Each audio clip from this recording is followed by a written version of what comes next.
Hello दोस्तों, आज मैं आपको विद एग्जाम्पल समझाऊंगी एक एंट्री जिससे आपकी सारी क्लैरिटी हो जाएगी। जैसे मैंने ए है, ए माने तो अमृत मान लो। अमृत starts a business with rupees 1 lakh.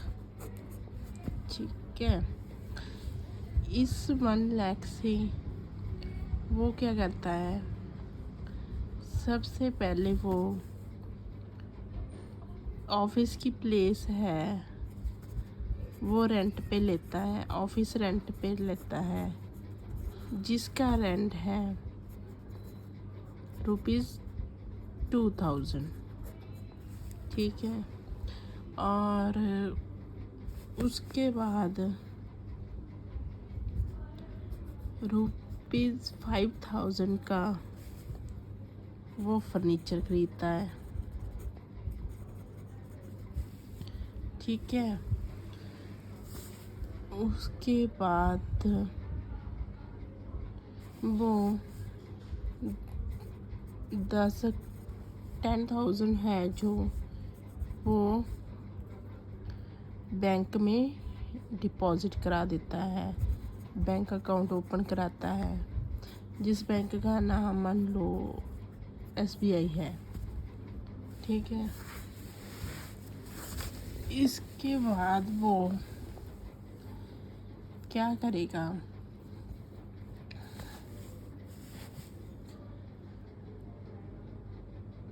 मान लो उसकी कोई वो क्या कौन सा बिजनेस ओपन करेगा, वो करेगा ट्रेडिंग का काम। जैसे ट्रेडिंग माने तो उसमें उसने कुछ भी बनाना नहीं है, ऐसी होलसेल में मटेरियल खरीदा, ठीक है, और रिटेल में बेच दिया। तो मान लो उसने बिजनेस किस चीज़ का खोला, स्टेशनरी का। ठीक है, कंपनी जिस भी प्रोडक्ट में डील करती है उसे हम क्या बोलते हैं, गुड्स। ठीक है, गुड्स। ठीक है, वो गुड्स उसने कितने की खरीदी, 50,000 की।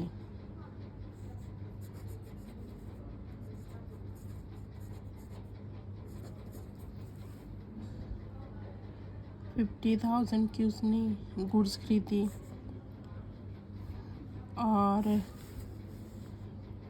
और वो 50,000 की गुड्स उसने सेल कितने में की, उसकी सेल हो गई 65,000 की। ठीक है, और उसके बाद उसने कितना अमाउंट था, 1 लाख लगाया, 1 लाख में से वो 2,000 उसने रेंट दे दिया, 5,000 उसका फर्नीचर आ गया, 10,000 का उसने बैंक बैलेंस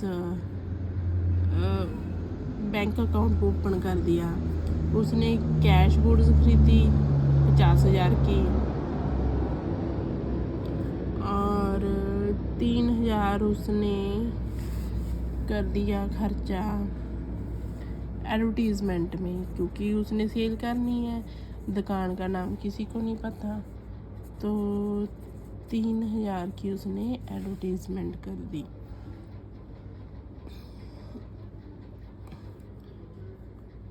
ठीक है, इनकी हम,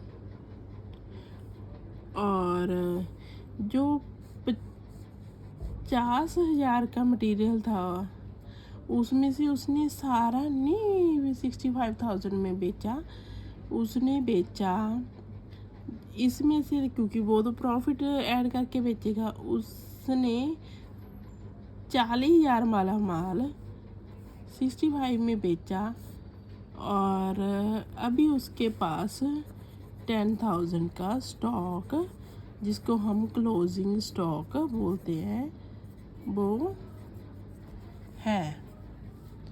ठीक है, मैं अब इनकी ना पोस्टिंग बताती हूँ। सबसे पहले, जैसे कि मैंने आपको लास्ट वीडियो में बताया, सबसे पहले एंट्री होगी, उसने क्या किया, कैपिटल लगाई, कैश आया, उसने कैश से कैश का account debit to as capital. ये इसका कंपनी का नाम रख लेते हैं अमृत एंड कंपनी। ये एक प्रोप्राइटरशिप फर्म है। ठीक है, कितना लाया, 1 लाख।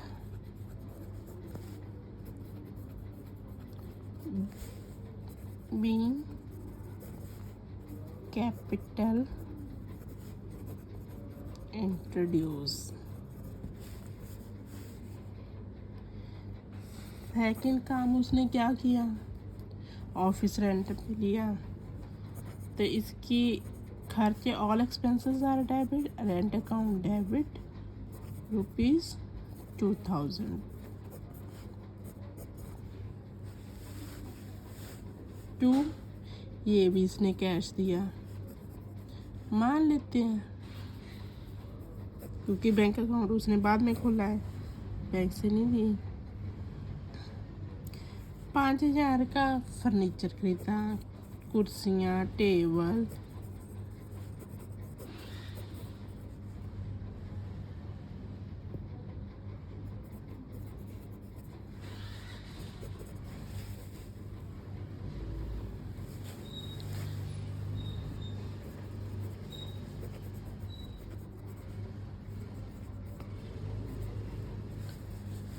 उसके बाद उसने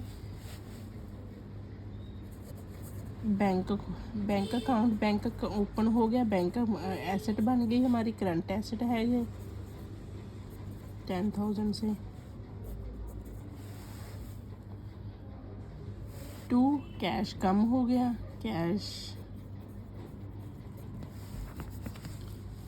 इसके बाद उसने गुड्स खरीदी हैं, स्टेशनरी खरीदी है, हम गुड्स भी बोल सकते हैं, उसको परचेज अकाउंट भी बोल सकते हैं, purchase account oblique goods account debit 50,000 की।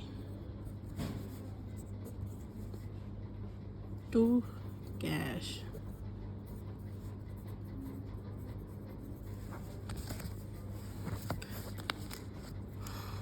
उसके बाद उसने सेल भी तो की।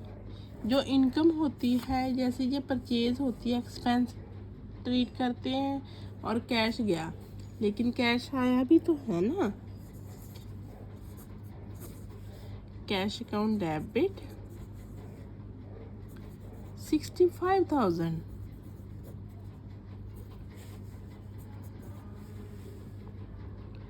To, sale account.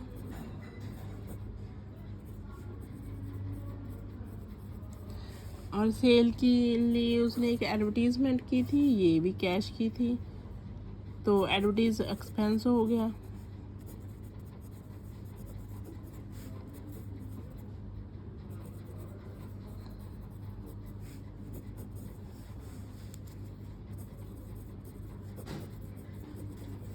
ये कैश या बैंक से किसी से भी एंट्रीज जो होता है कर सकते हैं। कंपनी खर्चा, कोई भी फर्म अपना खर्चा कर सकती है।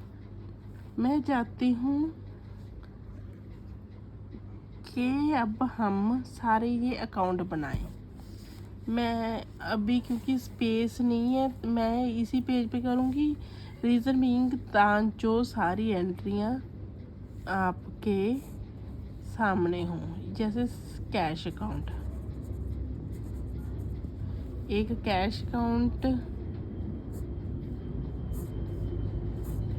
बनेगा, ठीक है, कैपिटल अकाउंट बनेगा,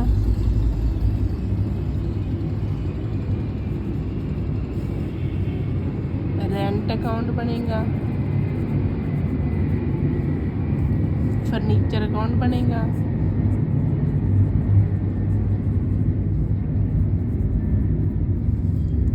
बैंक भी बनेगा, ये परचेज अकाउंट बनेगा,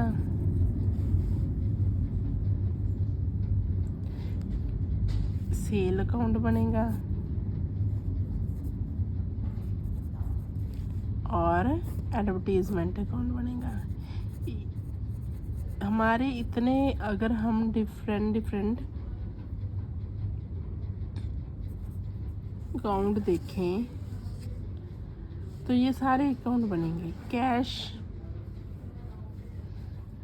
ये देखो,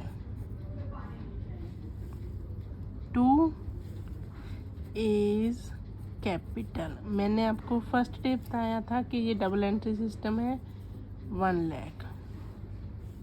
ठीक है, मैं स्पेस ना होने की वजह से मैं ऐसे कर रही हूँ। और दूसरा है कैपिटल। कैपिटल अकाउंट कहाँ है? इज कैपिटल अकाउंट, क्योंकि ये कैपिटल है। एक खाता डेबिट हुआ है तो दूसरा तो ऑटोमेटिकली क्रेडिट ही होगा। To cash, by cash, cash दिया इन्होंने।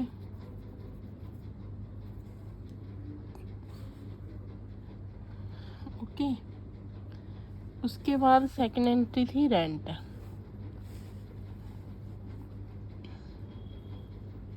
रेंट थी, रेंट हमारा खर्चा है।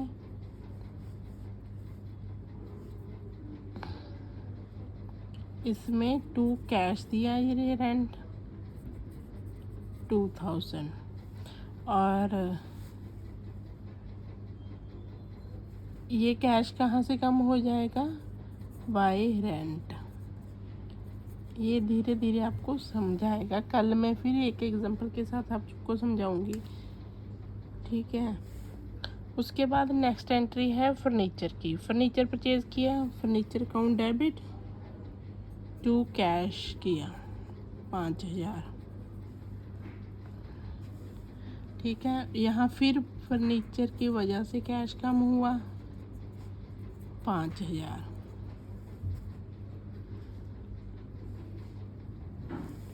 उसके बाद बैंक अकाउंट खोला, किससे? To bank, 10,000। और फिर कैश कम हुआ बाय बैंक 10,000। उसके बाद हुई आपके पास purchase. Purchase account, purchase debit है यहाँ पे, तो हम परचेज डेबिट करेंगे, टू कैश 50,000।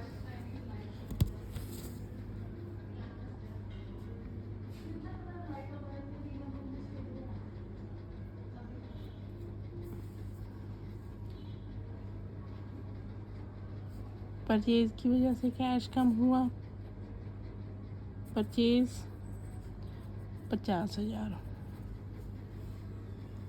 फिर कैश आया भी है तो सेल अकाउंट क्रेडिट होगा बाय कैश, कितना? 65,000।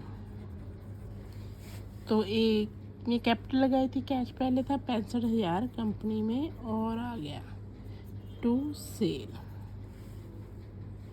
और लास्ट एंट्री है एडवर्टीजमेंट अकाउंट, 3,000।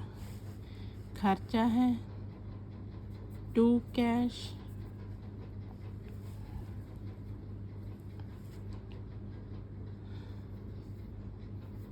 $3,000। यहाँ बाय एडवर्टीजमेंट 3,000।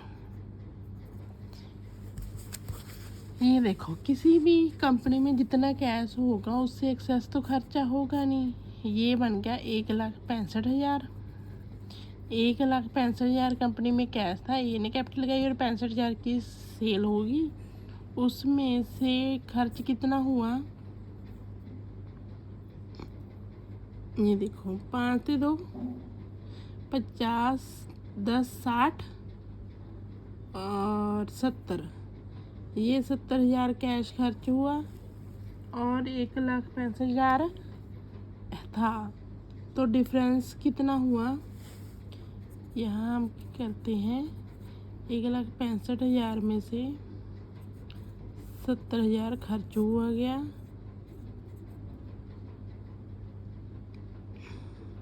95,000।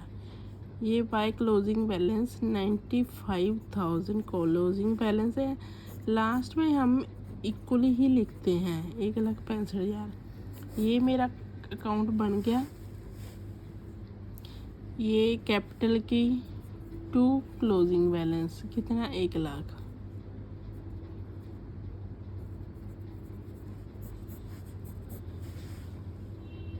ठीक है, ये खर्चा है। एक बात ध्यान में रहे, कैपिटल अकाउंट का क्लोजिंग बैलेंस हो सकता है, कैश का क्लोजिंग बैलेंस हो जा सकता है, एसेट, फर्नीचर हमारी एसेट है, इसका क्लोजिंग बैलेंस होगा, बैंक का हमारी एसेट है, इसका क्लोजिंग बैलेंस होगा, परचेज, इसको हम ट्रेडिंग अकाउंट में ट्रांसफ़र करेंगे।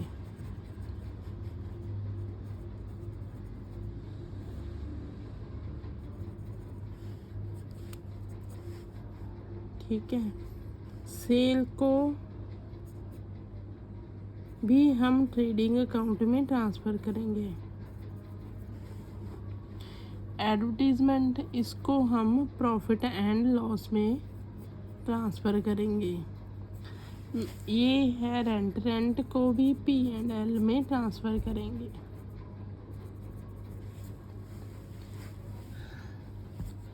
मैं अब इसकी आगे एंट्री बताती हूँ। ये है, ये जो प्रोप्राइटरशिप फर्म में है ना, या पार्टनरशिप फर्म, इसमें टी शेप ही P&L ट्रेडिंग अकाउंट बनता है। मैं आपको बताती हूँ, ये ऐसे ट्रेडिंग अकाउंट, यहाँ डेट होती है, यहाँ पर्टिकुलर,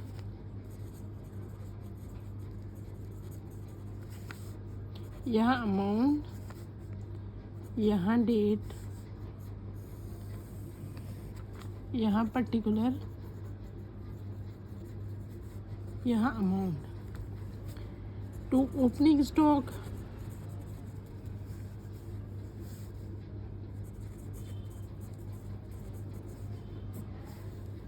नया बिजनेस स्टार्ट किया था तो ओपनिंग स्टॉक नहीं था। उसके बाद हमने परचेज़ की थी, जो डायरेक्ट एक्सपेंस होते हैं ट्रेडिंग अकाउंट में, वो आएंगे। 50,000 की हमने परचेज़ की थी।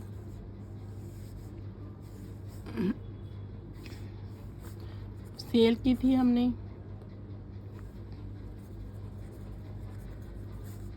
65,000 की, और हमारे पास स्टॉक भी मैंने बताया था कितना बचा, मैं क्लोजिंग स्टॉक 10,000।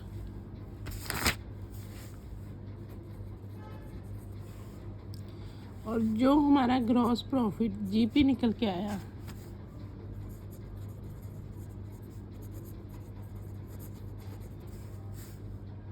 वो कितना हुआ, 65-75, क्योंकि हमारे पास 10,000 स्टॉक है। 75 में से अभी 25 हमारा GP है।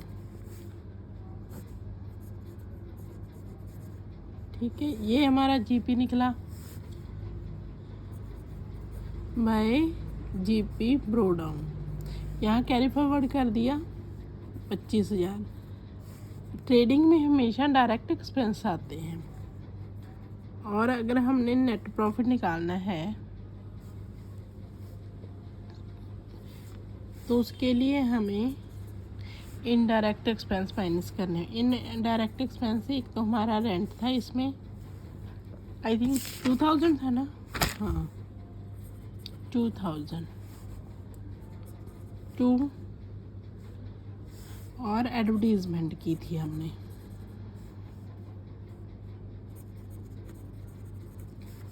3000 की, और तो हमारा कोई खर्चा नहीं था। आप चाहे इसमें देख लो, जो एसेट होती है उनका बैलेंस कैरी फॉरवर्ड, एसेट ये लाइबिलिटी है, एसेट और लाइबिलिटी का ये एसेट है, ये एसेट है, ये मैंने ट्रांसफ़र कर दिया, ये ट्रांसफ़र कर दिया, ये ट्रांसफ़र कर दिया, रेंट अकाउंट ट्रांसफ़र कर दिया, बस बचा तो कुछ भी नहीं है। अब इसमें यहाँ निकलेगा टू नेट प्रॉफिट 20,000।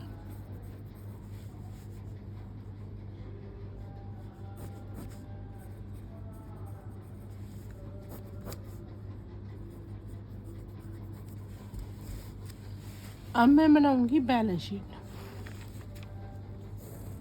ये टी शेप में ही बनती है प्रोप्राइटरशिप की टी शेप। यहाँ पे एक ही मालिक है, एक ही बंदे ने पैसे लगाए थे, अमृत।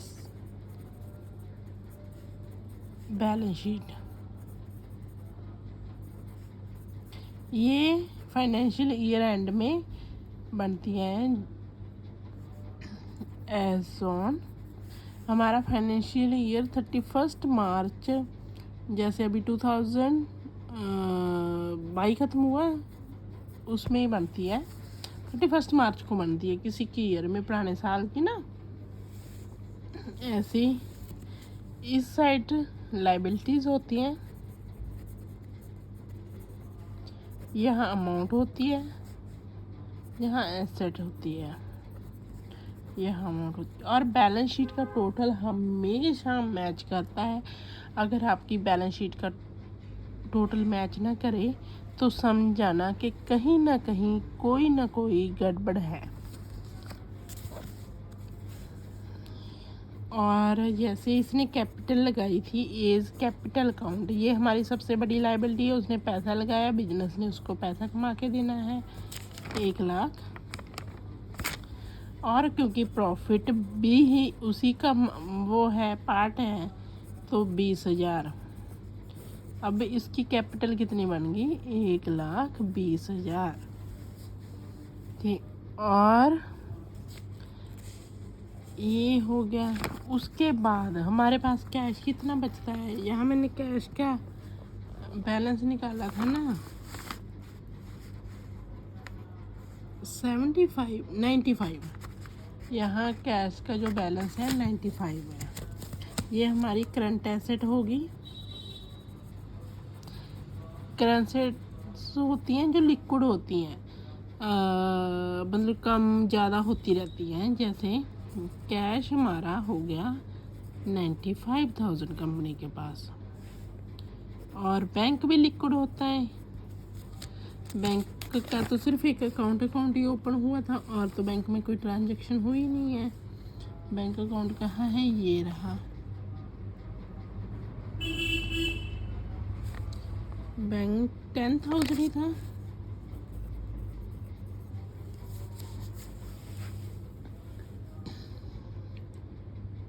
उसके बाद हमारे पास स्टॉक भी कम ज़्यादा होता रहता है। जो क्लोजिंग स्टॉक यहाँ था वो हम यहाँ क्लोजिंग स्टॉक 10,000 का ले गए। उसके बाद फर्नीचर भी खरीदा। ये हमारी होगी फिक्स एसेट। जो फर्नीचर खरीदा वो खरीदा 5,000 का।